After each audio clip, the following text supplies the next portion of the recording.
Alright guys, so how I finally figured out how to keep heat in my garage. So it's not as simple as just, especially for a mid-century older house like this, it's not as simple as just having this weather stripping on the outside of your garage, which prevents the draft from coming in. So when we got the house, it was missing that. So we added this to all four sides.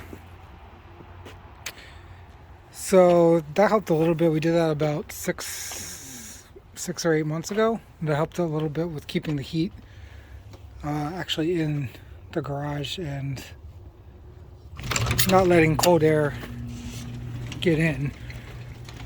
However, I was still having trouble keeping the temperature from staying in the garage itself. So part of the stubbornness of myself that I have been doing is I've been completely ignoring insulation around the garage doors. What I have been doing is really just trying a bunch of different heaters to get the garage going. So you can see I had the heat storm. I've been through oil-filled heater, radiator heater. I've been through a tower fan. I've been through the Mr. Heater Big Buddy. I've been through, let's see, this propane heater I got over here, which I actually like a lot, but it puts off a smell, and my wife hates it, so I don't really use that. But as you can see, and this isn't even really mounted permanently, but so I previously used this heat storm.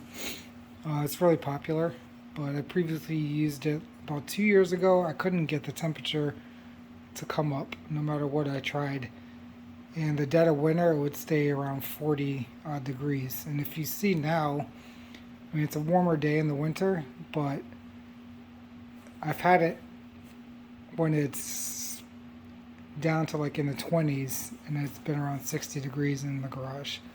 What I do is I use this box fan to blow some of the heat into the two-car garage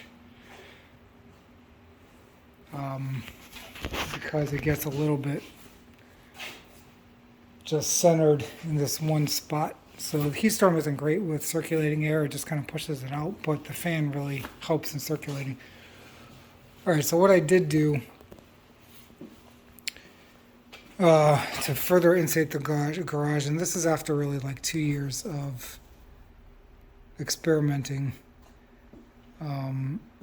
just painful through all those heaters, all the expenses, returning, all of that.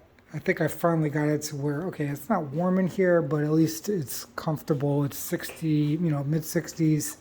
Sometimes this will get up to 64, 65 degrees. That's plenty good.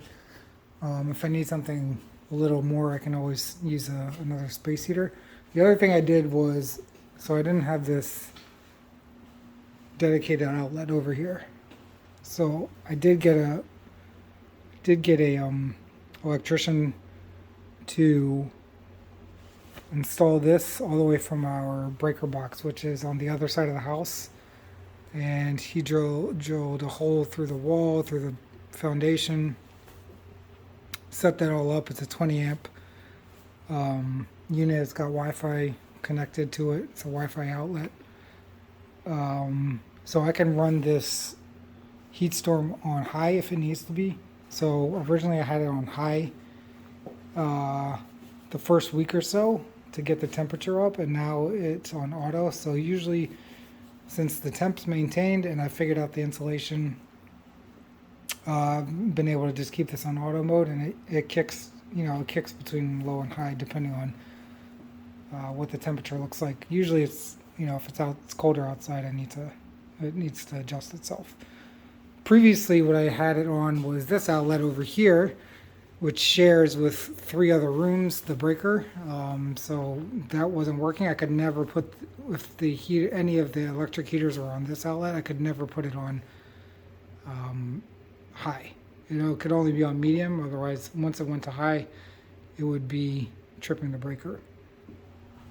So that's a little background on that. So getting back to the insulation, there was about 4 spots that I found from I think outside of, or the outside of the garage door. So I'll point those out to you. Just things that you guys may use, especially if you have an older garage door like this. These are both wooden garage doors, originals. They usually have no insulation, and they don't have the built-in spaces that you could usually do with the newer garage doors with the foam insulation that just fits right in too, because it has the holding, I guess, like flats here where you could tuck it in and really put it in, fit it nicely. So I tried that with this. It didn't work out well. The pieces were falling off.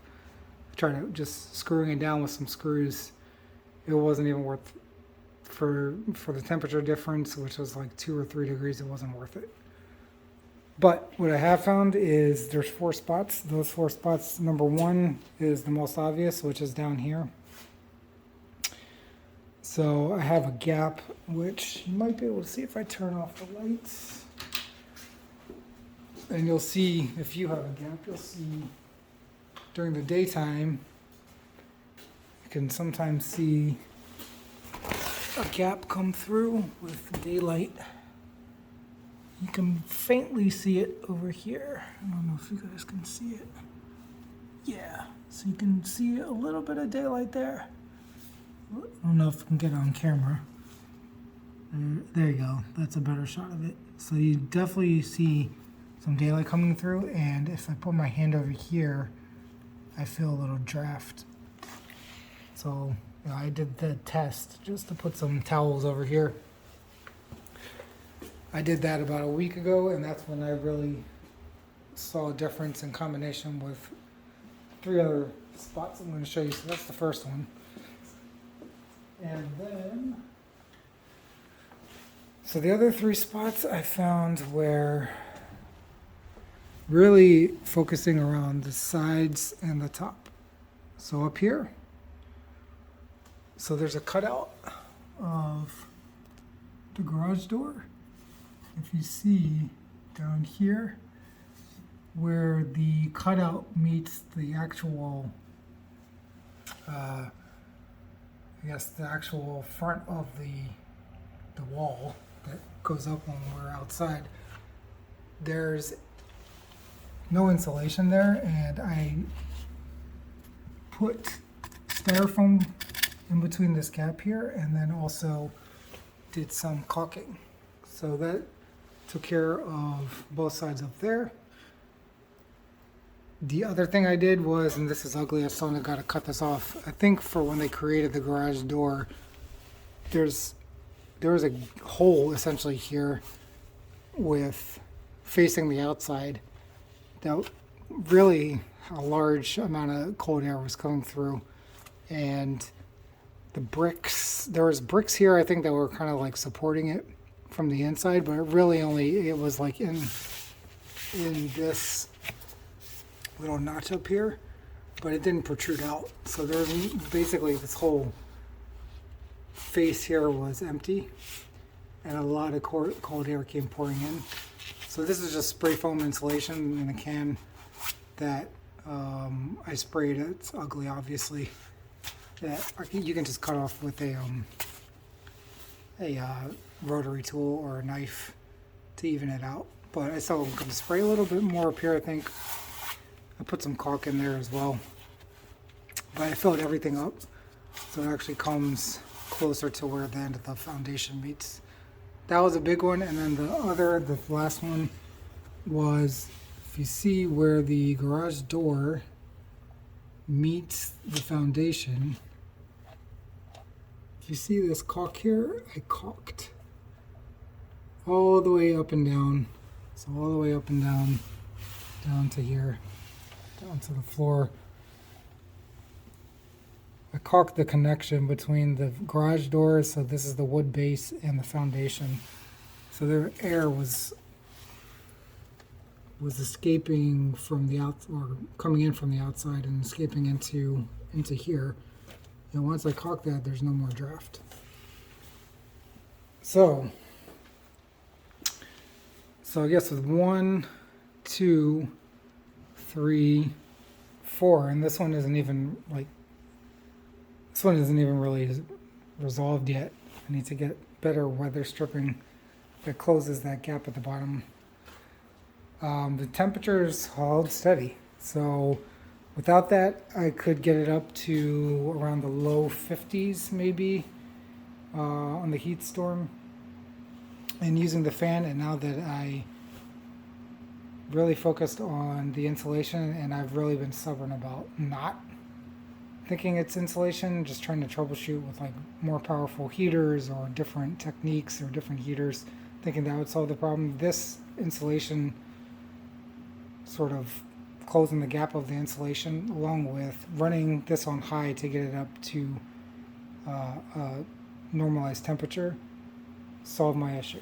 So now I just keep this on auto. It's good to go. The temp in the room, in the garage, since nothing is barely getting in or out, the temperature maintained. And that's 3 years of trial and error that's been pretty much now something stable. So I can work down here in the winter, and I don't have to worry too much about the car battery going dead, because every single winter I've been in here when, obviously it's an old car and the car doesn't get driven for a couple weeks, your battery tends to go. So far since I've done this, I've had no issues with the battery. I can start it right up and take it out. So that's it. I hope this helps everybody, and don't be stubborn about addressing your installation situation. If I could, I would do more along the foundation walls, but those are concrete, and I don't want to make the whole concrete wall full of insulation or finish it out with drywall. So hope this helps you guys.